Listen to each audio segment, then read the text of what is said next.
മിതവാദികളിൽ അധിഷ്ഠിതമായ Indian national കോൺഗ്രസിൻ്റെ ബ്രിട്ടീഷിനോടുള്ള സമരപരിപാടികൾ എന്നത് ബ്രിട്ടൻ്റെ ഭരണപ്രക്രിയയിൽ വലിയ തോതിലുള്ള ചലനങ്ങളൊന്നും തന്നെ ഉണ്ടാക്കിയില്ല എന്ന് പറഞ്ഞിട്ടും ഒപ്പം തന്നെ ഈ മിതവാദി നേതൃത്വത്തിന് കീഴിൽ കോൺഗ്രസിന് വലിയ തോതിലുള്ള ജനപിന്തുണയും ലഭിച്ചിരുന്നില്ല.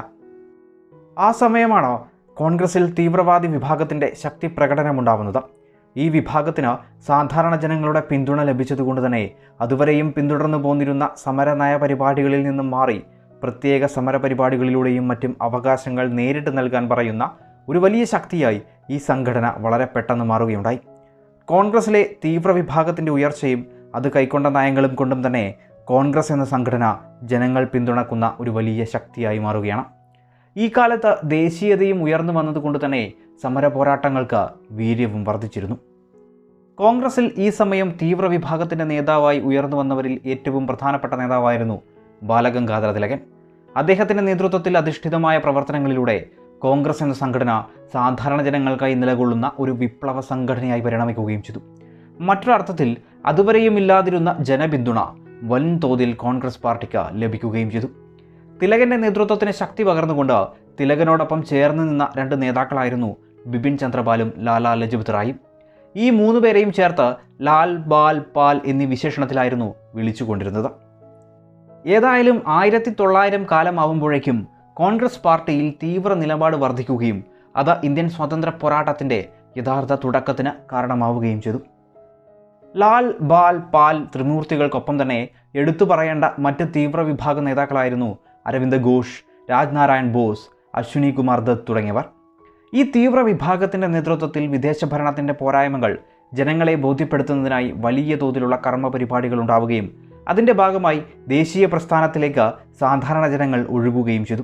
ബ്രിട്ടീഷ് ഗവൺമെൻറ്റിനോട് അഭ്യർത്ഥനകൾ നടത്തിയിരുന്ന ഒരു കാലത്തു നിന്ന് ബ്രിട്ടീഷ് ഗവൺമെൻറ്റിൻ്റെ ഓരോ വീഴ്ചയെയും ഓരോ ആയുധമാക്കുന്ന മികച്ച രാഷ്ട്രീയം തന്നെ അവിടെ ഉരുത്തിരിഞ്ഞു. സ്വാതന്ത്ര്യം എൻ്റെ ജന്മാവകാശമാണ്, ഞാനത് നേടും എന്ന ബാലഗംഗാധര തിലകൻ്റെ മുദ്രാവാക്യം നിങ്ങളൊക്കെയും കേട്ട് കാണുമല്ലോ.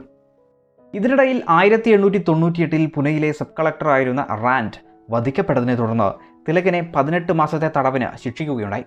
ഇത് ദേശീയ പ്രസ്ഥാനത്തിന് ശക്തി പകർന്നതിനും തിലകൻ എന്ന നേതാവിൻ്റെ ഉയർച്ചയ്ക്കും ജനങ്ങളുടെ പോരാട്ട ഐക്യത്തിനുമാണ് കാരണമായത്.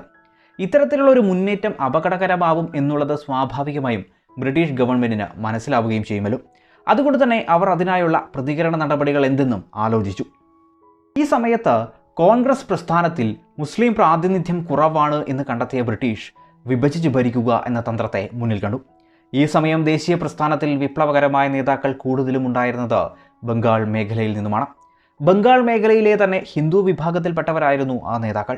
മറ്റൊരർത്ഥത്തിൽ മുസ്ലിം പ്രാതിനിധ്യം കുറവായിരുന്നു എന്നത് തന്നെ. ബംഗാളിൻ്റെ കിഴക്കൻ മേഖല എന്നത് മുസ്ലിം ഭൂരിപക്ഷ പ്രദേശങ്ങളും പടിഞ്ഞാറ് ഹിന്ദു ഭൂരിപക്ഷ പ്രദേശങ്ങളും നിറഞ്ഞതായിരുന്നു. ഈ പ്രദേശത്തെ ബ്രിട്ടൻ അവരുടെ തന്ത്രങ്ങൾക്കായി ഉപയോഗിക്കുകയാണ്. കോൺഗ്രസ് പാർട്ടി ഏവരെയും ഉൾക്കൊള്ളുന്ന പ്രസ്ഥാനം എന്ന നിലയിൽ മുസ്ലിം നേതാക്കളെയും ക്ഷണിച്ചിരുന്നെങ്കിലും അവരുടെ പ്രാതിനിധ്യം അത്രത്തോളം ഉണ്ടായിരുന്നില്ല. ഈ വിടവിനെ ബ്രിട്ടീഷുകാർ ഉപയോഗിക്കുകയാണ്. അങ്ങനെ കോൺഗ്രസിലെ തീവ്ര വിഭാഗത്തിൻ്റെ നേതൃത്വത്തിൽ പ്രത്യക്ഷ സമരപരിപാടികൾ ശക്തി പ്രാപിക്കുമ്പോൾ ബ്രിട്ടീഷ് ഭരണകൂടം അവരുടെ തന്ത്രം നടപ്പിലാക്കി. ഇന്ത്യൻ ദേശീയത്വത്തിൻ്റെ ഉറവിടമെന്ന് പോലും വിശേഷണമുള്ള ബംഗാളിൻ്റെ വിഭജനമായിരുന്നു അത്. മികച്ച ഭരണമെന്ന് ബ്രിട്ടീഷുകാർ പറഞ്ഞുകൊണ്ടുള്ള വിഭജനമായിരുന്നെങ്കിൽ പോലും അതിനു പുറകിൽ വ്യക്തമായ പല കാരണങ്ങളുമുണ്ടായിരുന്നു. ബംഗാൾ വിഭജനത്തിൻ്റെ തന്ത്രം അടുത്ത ഭാഗത്തിലൂടെ പരിചയപ്പെടുത്തുന്നതാണ്.